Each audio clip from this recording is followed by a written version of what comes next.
आजादी की लड़ाई मगध के इतिहास से शुरू हुई थी। हमने दुनिया को मगध की क्रांति का इतिहास हमने दिया, लेकिन हम ही अर्थव्यवस्था में भारत दुनिया के सबसे नीचे। नरेंद्र मोदी जी के बारे में 2-3 बात समझने की जरूरत है गंभीरता से। वो मैं बाद में आऊंगा, किसी व्यक्ति की आलोचना के लिए हम नहीं आए।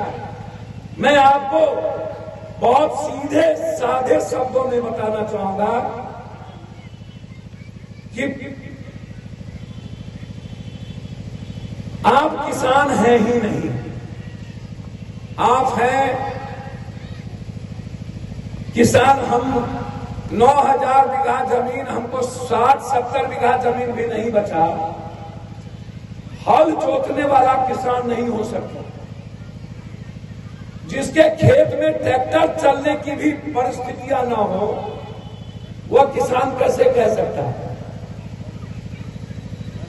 92.3% जो बिहार के लगभग किसान हैं, जिसमें 40% लोगों को जमीन नहीं है, और जो रेस्ट है वो 92% जो सीमांत किसान है।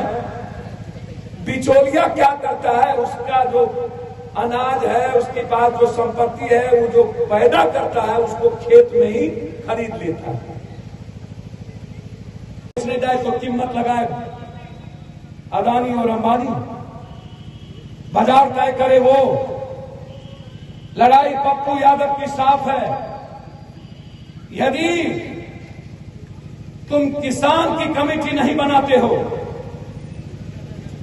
तो हर साल मेरी लागत, मेरी मेहनत, मेरी मजदूरी, मेरे मां बाप की मजदूरी, मेरा ऋण, तीनों की लागत से हमारी कीमत तय करो। और ये कानून बना दो कि हम जिस बाजार में जाएंगे फसल उतना में ही बेचेंगे। ना बिचौलिया भी ले तो हमसे 1867 मिले, 3000 मिले। गोभी की कीमत भी एमएसपी तय करे, मुर्गी का कीमत भी एमएसपी तय करे, मछली की कीमत भी एमएसपी तय करे, अदरक, प्याज, लहसुन की भी कीमत एमएसपी तय करे। सिर्फ 5 और 6 फसल नहीं हो, सिर्फ बिहार का 2 फसल नहीं हो। नीतीश कुमार जी 73 लाख क्विंटल गेहूं सड़ गया बिहार में। ये लड़ाई है दिल्ली के बॉर्डर पर बैठे हमारी मां की। अपने बच्चों की जिंदगी के लिए वो जीना चाहती है। ये लड़ाई है। हिंदुस्तान में दुनिया का सबसे ज्यादा औसत होगा दलहन और तेलहन की खेती हुई।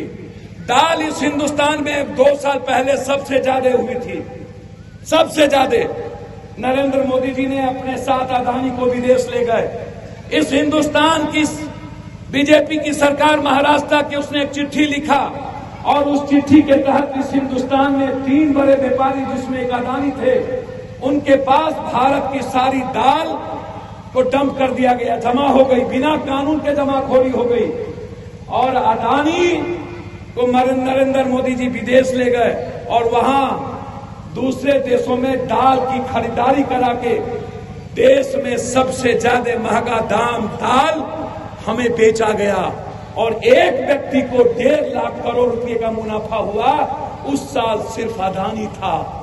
अदानी, पत्रकार जी समझिए, पूना में इसके पहले की सरकार ने कहा, जो आप अंगूर पैदा करते हो ये अंगूर सही नहीं है, आप इस अंगूर को पूना में पैदा करो।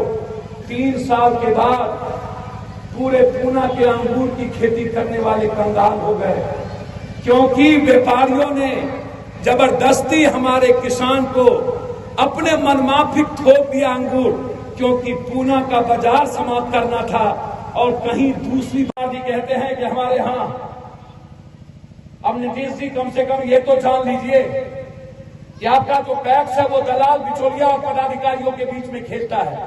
आप पैसा तब देते हैं टैक्स को भरने के लिए जब बिचौलिया इस बिहार के 92% किसानों की, मजदूरों का जब अनाज खरीद लेता है तब आपका पैसा जाता है, और वो भी 20 से 30% ही आपकी खरीदारी होती है। जो 10 एकड़ जमीन वाला है वो भी नहीं जा पाता है बिचौलिया कम दाम में जाकर वो झूल, क्योंकि बिचौलिया हमसे खरीदता है 400-600 रुपये में, उसको लगता है कि हमको 1200 भी मिल गया तो काफी है, वो 1200 में देता है। पप्पू यादव को लगता है जब 1867 रुपया है तो हम कम से कम 1400-1600 क्रॉस तो करें, जब तक 1600 नहीं होगा तब तक हम अपना फसल क्यों दें। इस बीच में बिचौलिया जाता है, कहता है छोड़ो ना, 20% मेरा अनाज लो, आपको सिर्फ सरकार को यह दिखाना है ना कि हमने 30% खरीदारी कर ली। 1600 रुपया जो पप्पू यादव जैसा किसान कहता है लो, उसको कहता है नहीं, और जो 1200 रुपया 1300 रुपया बिचौलिया कहता है लो, उसको कहता है दो, और फिर 400 रुपया उसमें भी वो बचाता है। अब नीतीश कुमार जी को कौन समझाए, आने वाले यूथ के पीढ़ी को कौन समझाए कि आपका खेत और छोटा होगा। आज यदि आपके पास 1 बीघा जमीन है तो कल आपके 2 भाई। हिंदुस्तान के पहले से आज तक एक आलू की खेती करने वाला किसान और गोभी की खेती करने वाला, मैं क्यों गोभी और आलू टमाटर की बात कर रहा हूं, इसको समझने का प्रयास कीजिए।